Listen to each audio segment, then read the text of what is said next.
Rockbeard presents 8 school punishments that went way too far. Number 8.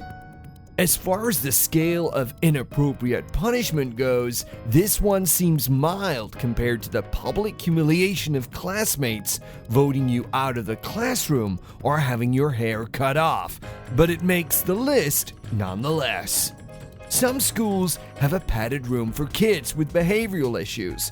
Usually there is nothing in the room but padded walls, and kids are escorted to the room to calm down. But it is always best to be upfront about this and inform the parents. That was the mistake at this Washington school made, which led to them being called out on Facebook after a mother discovered her kid had spent time in the room. Number 7. This person was allowed to teach school after this incident. SMH, another example of how power corrupts. So this 7-year-old wouldn't stop playing with her hair. Guess, yeah, teacher lopped it off. 7 years old, asked to come to the front of the class using candy as a lure, and then that was her hair cut off. Amazingly, the teacher was only fined $175. Oh, and the girl changed classes. Think she'll ever trust an adult again? Number 6. So paddling is okay. How about a strip search? Sometimes you've got to wonder what goes through the minds of administrators. They must get caught up in the "how dare they defy me" power struggle and turn off their brains. Take this incident that was eventually a winning Supreme Court case for the child involved.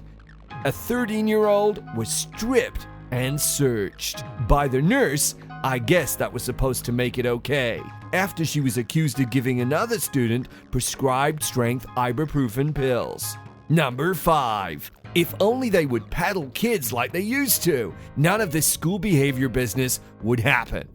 This is an often repeated refrain from older adults.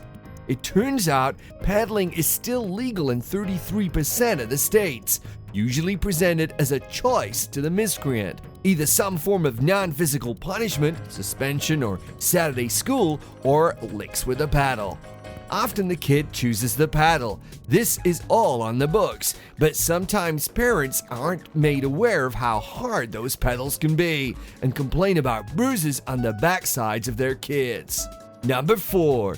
Don't cry over spilled milk. This proverb was not followed at a school in New Jersey.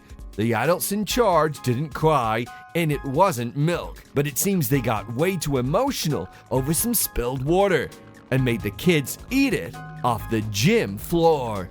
Needless to say, parents successfully sued and won over $500,000. Number 3. Sometimes a joke isn't a joke.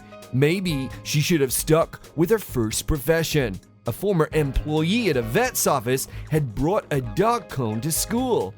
This teacher thought it would be funny to use the cone of shame on students after watching the movie Up. In the era of cell phone cameras, why would anyone ever think that this would be a good idea? Needless to say, a picture was taken and the teacher was suspended. Maybe if she had worn the thing herself. Number 2.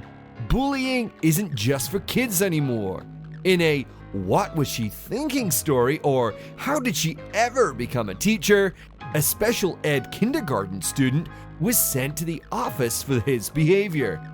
When he was returned to class, he was voted off the island. No, really, the teacher had the class vote on whether he could return, while he stood there in front of the class. It gets worse. The kids were also encouraged to tell him how much they didn't like him, and he was voted out, sent to the nurse's office. Number 1.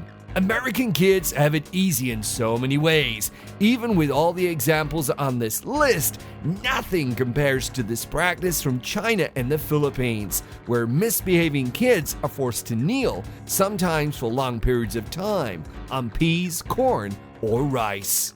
Don't forget to like us and subscribe for more Rockbeard.